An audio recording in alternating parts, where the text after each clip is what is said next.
ሰላም ውድ ቤተሰቦች እንደምን አደራችሁ? ደህና ናችሁ ወይ?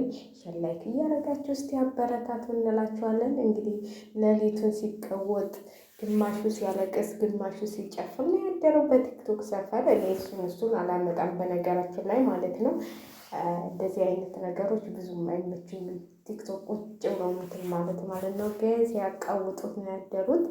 አውቃ ነው ሩታ አውቃ ነው ውሸቷን ነው ሄርሜላና አብርሽ ፍቅር ስለጀመሩ ነው እያሉ የሄርሜላ ቤተሰቦች ሲያብዱ አደሩ ማለት ነው። የሩታ ቤተሰቦች ደግሞ ጀግና ነች ሩታ ባሏን ለማንም ማሳልፍ አትሰጥም ሲሉ አደሩ ማለት ነው። እንግዲህ ቲክቶኩ ለሶስት ነው ለአራት ተከፍሎ ነው ያደረው። ያው ዩቲዩብ መንደል ስለማያስለፈልፋቸው ቲክቶክ ተዘፍዝፈው ማለት ነው። የሰው የራሳቸው አለባቸው የሰው ወጥ ሲያማስሉ ያድራሉ ማለት ነው። እነሱ ስራቸውን እየሰሩ ነው። ሄርሜላን ብትሆን እኮ የሰው ትዳር መግባት ትክክለኛ ከሆነ ትክክል አይደለችም። እሷ ነች እንጂ የመጣችበት አብርሽ አይደለም መጀመሪያ የሄደባት ማለት ነው። ስለዚህ ሩታም ባሏን ተቀማች እንጂ የሰው ባል አልቀማችም። ስለዚህ ከባሏን ያረገዘችው ውሸቷን ነው። ከዳኒ አልግዛ ነው የምትሉ ልጆች ደግሞ ኧረ ይቅር ይበላችሁ። ተው ከዳኒ አልግዛ ወደ አብርሽ ልታሟከክ ነው። እሱ እኮ በአሁኑ ጊዜ እኮ የረቀቀ ዘመን ነው። እርጉዝም ሆኖ እኮ መመርመር ይቻላል ማለት ነው። ማስመርመር እንትን ይቻላል። በምንድን ነበረ እርጉዝ ነው እንዴት ነበር የሚመረመረው? ብዙ ነገር ተብሎ ይላል እና ከተወለደ በኋላ ውጤቱ ይታወቃል ማለት ነው። ስለዚህ እናንተ አያገባችሁም። ሁለቱ ይተዋወቃሉ። ሁለቱ ናቸው። አውቃም ይሆን ምንም ብላ ይሆን በቃ ታለገዘች እግዚአብሔር የሰጣት ስጦታ ነው። እግዚአብሔር ሁላችንንም ያድለን ብላችሁ እንትን በሉ። ከዚህ ጋር ቲክቶክ ላይ ቁጭ ብላችሁ ስለፈልፉ የምታውቁ ማለት ነው። አንድ ልጅ እንኳን ሁላችንም አንድ ልጅ እንኳን የለንም። ግን የሰው ለምን እግዚአብሔር ሰጠው ብለን ሰውን እንደዚህ ከላይ ከታች ከምናደርግ ማለት ነው ራሳችን መጀመሪያ እንውላድ። እውነቴን ነው የምነግራችሁ የራሴ ነው። ስለዚህ የሰው ይህ በጣም ነው ደስ ያለኝ። ለምን መሰላችሁ? ልጅ ጠጋ ነው ይንጣ ይሆን ግን ሩታዬ አሁን የሩታዬ ከባድ የሚሆንባት ሉልን እንደዛ እንትን ብላ ብቻዋን እንትን ብላ አሁን ሁለተኛ ህጣን ልጅ ይዛ ሁለተኛ እንትን ማለቷ ነው እንጂ ምንም ችግር የለው ያድጋል። ደግሞ ሲወለድ እሰይ ብሎ ሊመጣ ይችላል። እንደውም አሁን ሊለያዩ እኮ አይችሉም። እነሱ አይለያዩም። በዚህም ሆነ በዚህም ይሄ የእግዚአብሔር ስጦታ ነው። እናንተ መለያየት የለባችሁም። እናንተ ወደ ሌላ አንቺም ሌላ አንተም ሌላ ማግባት ያለባቸውም ብሎ ነው እግዚአብሔር የሰጣቸው ይሄን ልጅ ማለት ነው። እና ብታደንቁ አትደሩ። እኔ በማገዟ የሆነ ትንሽ እንትሉ ይለኝም። ልጇ ገና ትንሽ ልጅ ነው ግን ቢሆንም እግዚአብሔር የሰጣትን ስጦታ ነው። እግዚአብሔር የሰጣትን ስጦታ ደግሞ እንደዚህ ብታረገው ውሸቷን ነው ታስወርድ ምናምን የምትሉ ልጆች ደግሞ ኧረ ይቅር ይበላችሁ። ምን ነው ከሌላ ሰው ነው እንዲያረገዘችው? ለምን ብላ ምን ጎሎባት ነው የምታስወርደው? እናንተ ይቅር ይበላችሁ። እናንተ በዚህ ነገር የምታወሩ ልጆች ማለት ነው ይቅር ይበላችሁ። እንደ ሄርሜላን ብኮኝ የራስሽን መስመር ያዣ። ምን አፈቀረሽ እንጂ አላገባሽ። ገና ፍቅርሽን ተቀበለሽ እንጂ ገና አላገባሽም እኮ ገና ምንም እንትን። እሷ እኮ ስንት ነገር በድህነት አንቺም እኮ አሁን ስታወሪ የሀብታም ልጅ ነኝ እያልሽ ጉድላሽን ስትነፊ ነበር። ግን 12ኛን እንደጨረሽ ነው ስራ የገባሽው።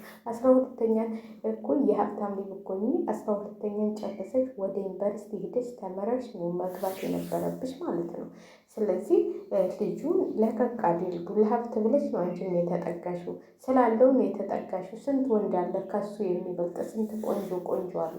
ለምን ወደ እነሱ አላዘነበልሽም?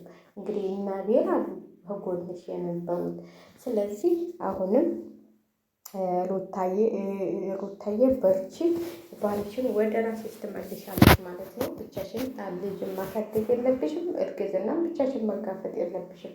ሲያረግ ደስ ብሎት እንትን አልቀበልም ይላል እንጂ የ9 ወር መዘዝ በአንድ ቀን አይመዘዛል። ደስ ብሎት የእንትኑ ጊዜ ሄዱ። አሁን ደግሞ አረጌን አይደለም ይላል። ኧረ እዛው አሳድጊያቸው ልጆችሽን ይላል። ልጅሽን በደንብ ተንከባከቢ ይላል። እንዴ ይህ ያማዋል እንዲህ እንትን ነው እንዲህ ምን ነው እንትን ቅጣጣህ እኮ አንተ ቅጡ ጥፊት ነው ያለው። በል ወደ ሚስት ተመለስ እባክህ። እነዚህ የሚያጫፍሩ አጫፋሪዎች ውሸታቸው ነው። አሁን ይህንን ሱፍ ይህንን ልብስ ቢገዙልህ በኋላ አንድ ነገር አንድ ባይኖርም እኔ ይህንን ድሃ ለምን አገባሽ ብለው ነው ገፍትረው የሚጥሉ። ስለዚህ ሚስት ነች፣ የድህነት ሚስት ነች የምታዋጣ። ያንን ሁሉ መከራ ያሳለፈች ሚስት ነች የምታዋጣ። እንግዲህ ደስታዬ ደግሞ በሀዘን ተቆራምቶ ዛሬ እስቲ ማታ እንግዲህ ምን እንደሚፈጠር ዋሽሽ ብሎ ቤቷ ይመጣና ድብልቅልቁን ያወጣዋል ብለን እንጠብቃለን። መቼም የትናንትናውን ቪዲዮ አይቶ ለደስታ መርዶ ደርሶታል። ለሄርሜላ መርዶ እንደደረሳት ማለት ነው። ሄርሜላ በቃ አብርሽን አልፈልግም ከእንግዲህ በኋላ ገበታ ገቢ እንዳትደርስ ብለዋለች። አሁን እንደሱ ይሻልሻል፣ ገበታ ገብሽ እንዳታስደርሽ። እውነቴን ነው የምልሽ፣ የሰው ባል የሰው ነው፣ ቆይቶ መሄዱ አይቀርም። እንዲህ ወንድ እኮ ነው። እንዲህ እያማረች ሲያትማ እናቴ ሞከክ ልብ በኋላ ደግሞ አንቺ የሆነ ነገር እንኳን በስቆልፍት ወደ ልቡ ተመለስ ይልብሻል። እና እንግዲህ ሄርሜላዬ አትናደጂ፣ አትበሳጭ። የሰው ባል ነው ያልሽውና ምንም ችግር የለውም፣ ምንም ችግር የለውም። ለቀቅ አድርጊ። ሩታ በደስታ ስትስቅ አንቺ ደግሞ በሀዘን መተከዝ የለብሽም። ገና አልወለድሽም፣ አላለገሽም፣ ምንም እንትን ያልሽው ነገር የለም። ስለዚህ እንግዲህ አንድ ቀን አብረሻል መሰለኝ ከትናንት ወዳ ያው ማማትን እኮ ማማትን ስትደሰቱ ፋሲካን እንደምታለቅሱ እየጠበቃችሁ ነው። እኔ አይደለሁም ያልኩት፣ እኔ እንደናንተ ኃጢአተኛ ነኝ። ግን አባቶቻችን በገዳም ያሉት ሲያስተምሩ ሰምቼ ነው። ስለዚህ ማማትን ተደስተን ፋሲካን ማልቀሳችን አይቀርም። አሁን ለምሳሌ እኔም እንደዚህ ለፍልፊ ፋሲካን ደግሞ ብቻዬን ስሆን አለቅሳለሁ። ምን ይታወቃል? ወይ አለቅሳለሁ ወይ አላለቅስም፣ እሱን አይታወቅም። ስለዚህ ከልቅሶ ይጠብቀን እያላችሁ እንትን በሉ ማለት ነው። ታገሱ፣ ታገሺ። የሰው ባልም ስጪ፣ ምንም አይሰራልሽ አብልሽ ማለት ነው። እውነቴን ነው የምነግርሽ፣ ምንም አይሰራልሽ። እኔ እኮ እናቴ የሰው ባል አታግቡ የምለው ለዚህ ነው። የሰው ባል እኔ በነገራችን ላይ ማለት ነው ፈቶ ያገባ ፈቶ ልጆች ያሉት ባል እንዲሁ ለድሌም አልመኘው። ለምን እንደሆነ አላውቅም፣ አልወድም። እንዴት እንደሆነ ታውቃላችሁ? ከዛ ምንም ብታደርጉላቸው ምንም ቢሆን ከልጆቹ ምን ብትወዷቸው የሰው ልጅ የሰው ነው።